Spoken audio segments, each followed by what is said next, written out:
Singapore in at this point in time, and they had to pursue merger with Singapore to save Singapore from communism. In fact, there was one document I read in which the Tunku even stipulated a time. He said Lee Kuan Yew will fall in 4 months' time. This was in 1961. This is the kind of intelligence that he had been having. Correctly or wrongly, I don't know, but this was what he believed would happen. So, a man who was not interested to bring Singapore in, for all very good reasons, but was now forced by circumstances and, as you quite rightly pointed out, persuaded by the British, by the Australians to do something to save Singapore. So this was the situation. So the Tunku then started setting his conditions. He says, well, I'm not keen on a direct merger between Singapore and Malaya. What he's more interested in is a greater Malaysia. So he began borrowing the term which the British used in the 1950s, the Grand Design, and he called it Greater Malaysia, in which the real prize that he was after was actually Brunei. And then the Borneo territories. And then he told the British, only if you agree to give these territories to me, I will take in Singapore. So that was the condition. In fact, as far as he could help it, he still didn't want Singapore. He'd rather have the Borneo territories, less so of Sabah, but Sarawak certainly, Brunei definitely. But if he said that a deal had to be done, you know you have to take the good with the bad, right? But is that another reason you want to take in the Borneo, the Sarawak, those areas, to balance out the population, the overall population? Yes, that too. You don't want the Chinese to be a majority in the yeah. Chinese But what I'll come to that in a bit. But what was happening was also that he saw the population of Sabah and Sarawak and Brunei, of course, as Malay, akin to Malay race. But of course, the reality is very different. I mean, they are not exactly Malays. But he was prepared to contemplate that. As long as you're not Chinese, it's acceptable way to come in and be part of the Malay race. Now, if the Tunku had to take in Singapore, so he wanted the British to agree to his Greater Malaysia plan first. And this was the phrase which he used actually. It will have to be the sweetener, the sugar, to sweeten the pill of Singapore. So even at that stage, to him, it was so difficult for him to decide to take in Singapore at that time. So the Tunku persuaded to take Singapore in federation. So he said, all right, if I have to take in Singapore, I want you to do it on my own terms. The territories have to be coming to balance the population. But more importantly, I don't want Singapore fully integrated as a state of Malaysia. So he created conditions in which Singapore was what I call half in, half out.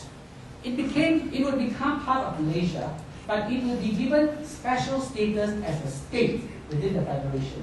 In other words, it will enjoy much more autonomy than, say, Penang or Malacca or the other states in the federation.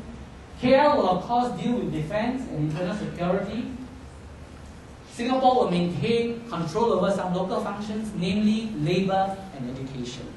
This was the deal that he wanted. He referred to this as the Ulster Arrangement, the Northern Irish Arrangement, where you have a constitutional arrangement where they become part of Great Britain, but they enjoy a lot of autonomy. And there was a line in a document I read somewhere. He said, he told Ghazali Shafi, who was his main negotiator for this, he said, I've heard that there is such an arrangement in Great Britain. Go and study it, and maybe we can use it for Singapore. So this was the arrangement that he wanted to work out for Singapore. Give Singapore a lot of autonomy, keep it out somewhere, but it be part of the federation. But we will control internal security and defense. The trouble with this arrangement is that he started to show favoritism. He did it to Singapore only, but he would very happily take in the Borneo territories as a full state. And this caused a lot of problems for Lee Kuan Yew. Because if he had said, okay, all these new states that are coming into the federation will all be treated the same on the Ulster model, that would have been different. But for the Borneo territories, he said, no, come in as a full state of Malaysia. But for Singapore, Ulster model. So that's the kind of differentiation that he was making. So white paper was being worked out in the broad terms of merger. I mentioned the Ulster model. Singapore would be constituted state in the federation, but with special rights in local autonomy in education and labor. This was acceptable to Lee Kuan Yew because he knew that education and labor were very important to him because he would be able to then maintain loyalty of the Chinese population. If he gave up education and he gave up labor, then the trade unions would come under the control of AL and they'll be whacked, and education, Chinese education would suffer also. So he felt that if he could control this, he could at least maintain his electoral base in Singapore. In return for this autonomy, Singapore will be given fewer seats in the federal parliament. This is another handicap that Singapore has. By dint of its population, Singapore would have been entitled to 25 seats in the federal parliament. But the Tunku said, look, I've given you all these special considerations. In return, I'll only give you 15 seats in the parliament.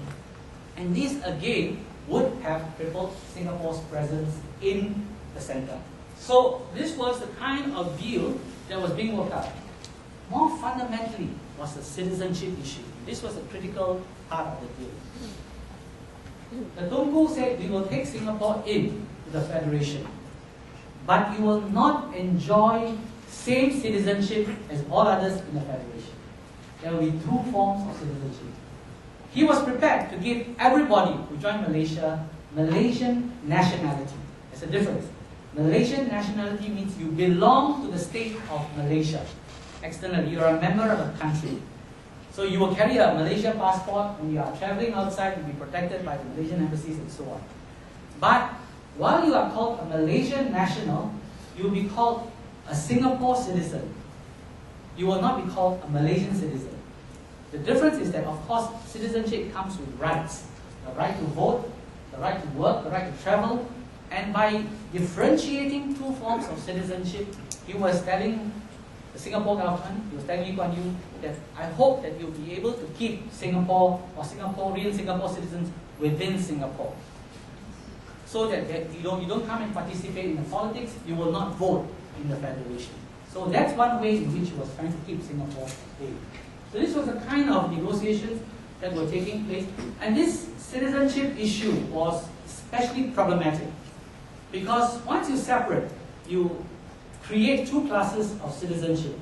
And this was the point on which, again, the merger was nearly lost. Because Lee Kuan Yew knew that he could not take this sort of agreement, come back to Singapore, and then expect the opposition to accept it. Now, he was already being challenged by the Barisan Socialists to say that, all this is a sham merger, we are going in on such lousy terms. When we go in, Singapore is going to lose everything it has, and the KL is going to control everything. This citizenship thing was the key to the whole argument. But once you have two classes of citizens, they are finished. But Lee Kuan Yew was a very clever lawyer, and he argued. He said, look, the citizenship laws in Malaysia are very difficult. You must live there for X number of years, you must be able to use the language. If we go in as common citizens, half of Singapore will be disenfranchised in any case. So that was the kind of argument that he had with Lee Siew Choh. But he knew that no matter how he argued, the whole idea, when you have two classes of citizenship, was that one would have to be second class.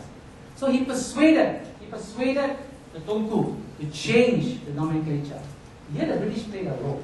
This is very important because behind the scenes, the British were always trying to sew up their deal. So Duncan Sands, the Secretary of State, basically was the broker. So he kept making sure that the deal didn't fall off, or that Tunku would not leave London frustrated and say the deal is off. So he actually persuaded the Tunku to change the nomenclature. So Tunku agreed. But here's the problem. The Tunku then said, okay, we'll call everybody Malaysian citizen. Malaysian citizen. So Lee Kuan Yew had won, right? He came back, he told everybody, look, I've secured what you guys wanted me to secure, Malaysian citizen. But what was not made clear was that although the Tunku agreed to give common citizenship to everybody, in his mind, the rights of the citizen would only be exercised in the place where you reside. So you can be called a Malaysian citizen, but there will be a parenthesis at the end of it, bracket Singapore. So you would only be able to enjoy the rights of citizenship in Singapore. This was never made clear. So when Lee Kuan Yew announced that we are all now Malaysian citizens, Tunku challenged